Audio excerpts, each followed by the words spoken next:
not pray for the voice of God. If you pray for God to speak to you, you have left the spirit to the flesh. My sheep hear my voice. God is always speaking, and you're always hearing. But it's one thing to always hear God. It's another thing to recognize that it is God. Okay, everybody shout glory. Glory. Shout it very loud. Glory. Shout it very loud. Glory. What did you hear? Huh? You heard voices. Huh? You heard voices. You heard voices. Can you tell whose voice is which? Let's say it again. Can you tell? You can't, because there are many voices. Okay? But listen, we're going to say it one more time. And this time I will say with you. Can we go? Want to go? Glory! Can you tell my voice from your own? Why? It's amplified. And two, you're used to my voice. So because you're used to my voice, when we all said glory, out of the voices, you could identify mine. So what you did was you recognized my voice. It's not that I was not speaking. I spoke and you recognized. But somebody doesn't know my voice will not recognize it. He will just think he had voices. When you get used to the word of God, it will be easy for you in the midst of voices to recognize that that is God. So that's why this book of the law shall not depart out of your mouth, but you shall meditate therein how many times? Day and night. Why are you meditating day and night? So that you will recognize the distinct voice that God speaks with. So there is a relationship we have with God in our spirit. There's a relationship we have with God in our spirit. And that relationship is that He carries us. That's the relationship. He carries us, or He bears us together. So in that relationship is where we find guidance. In the relationship that we have with God, that is where we find guidance. And remember, this guidance is for what? Our spirit or our soul? The guidance of the spirit, is it for our spirit or for our soul? But you know the spirit and the soul are together, right? But which part of them needs guidance? Why don't your spirit need guidance? Because your spirit is in the light. It knows what to do. But your soul that interprets what the spirit is saying for your body to carry out the activity is not born again.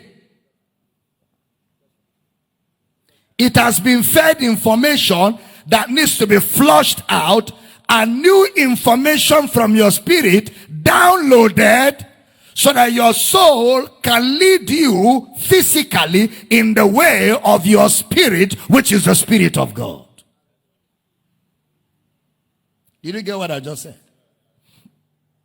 So your mind or your soul is what needs guidance, because our soul is where there is an ongoing walk. Romans 12 verse 2. And be not conformed to this world, but be transformed by the renewing of your mind, that you may prove what is that good and acceptable and perfect will of God.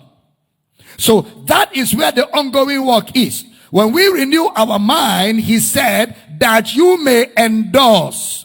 The renewing of your mind gives you the ability to endorse, that you may accept. That is that which is good and perfect and permissive will of God.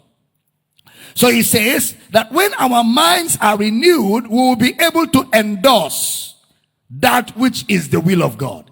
The renewed mind has the ability to endorse the will and the plan of God. So the inward witness, therefore, will be the inward witness of our spirit to our minds. The inward witness will be the inward witness of our spirit to our minds. Already there's an inward witness of the Spirit of God and our spirit. What is necessary now is the inward witness of our spirit to our minds. That's the inward witness we're dealing with here now. Because our minds is where we make decisions. Our minds is where we store information. Where we store information and where we make decisions. Our minds are the seat of logic. The seat of logic. Our minds is where we make business decisions. Business decisions. They are made in our minds.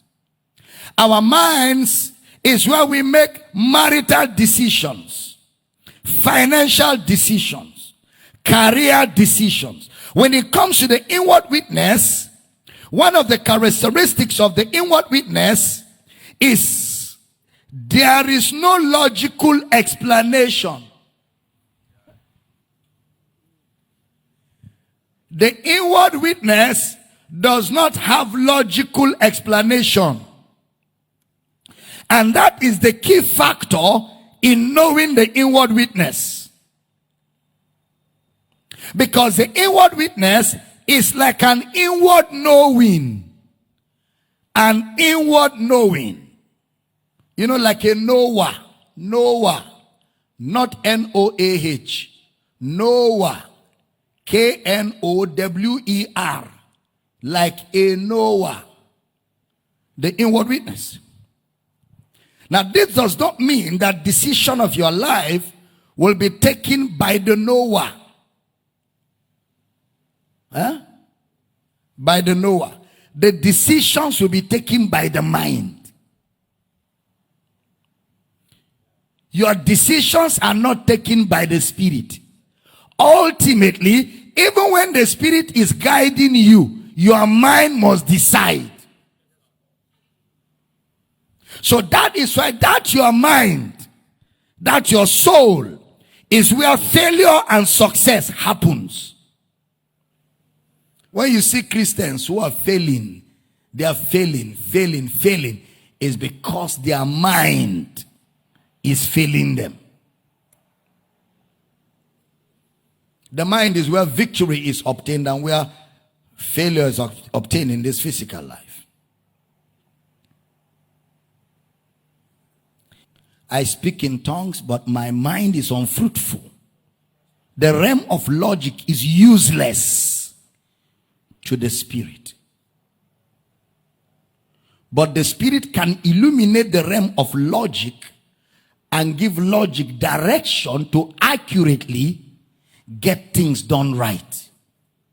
But logic don't affect the knower. The knower affects logic. The problem is logic likes to operate independent of the Spirit. Because logic thinks it has education. But education is limited to the elements of life. The Spirit does not have education. The Spirit has revelation, which is higher and superior to education. So that's why the Spirit, which is where revelation is, should be helping the soul where logic is and upgrade the soul to see what the soul is blind to. So the soul can make informed decisions. Where you decide something and then suddenly events happen and they say, how did you know? How did you know? How did you know that you should not have imported rice last month? You almost paid. Then you change your mind. Because if you had imported rice, when the rice will be arriving, you will have lost, because federal government 1 month after that brought in rice and slashed the price by 50%. So your rice will have arrived in the midst of abundance of rice at 50% cheaper than what you will have sold. How did you know you shouldn't have? The Spirit took my mind, elevated my mind to see into a future, and by that future, my mind saw that if I make decision to import rice, I will lose. So my mind made a decision not to import. So by the Spirit, I make informed decisions. And I have victory, and people can't understand.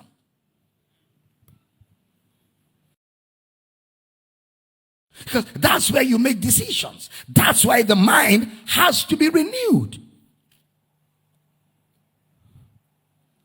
See, the Spirit has a knowing that doesn't have a logical submission. A knowing that doesn't have a logical submission. The inward witness precedes the very, it precedes the very logic of the mind. Which means that inward witness points you to something.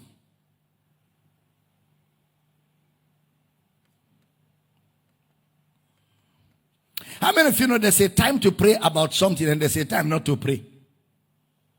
There's a time you pray about something, it doesn't make sense. It even makes you look stupid. Somebody is sick, you didn't pray. He now dies. You now want to pray. It doesn't make sense. While the brother is believing God for a woman to marry, he doesn't pray. After he marries and the woman is beating him, he starts praying, Father, is it your will? It's his will now. The beating,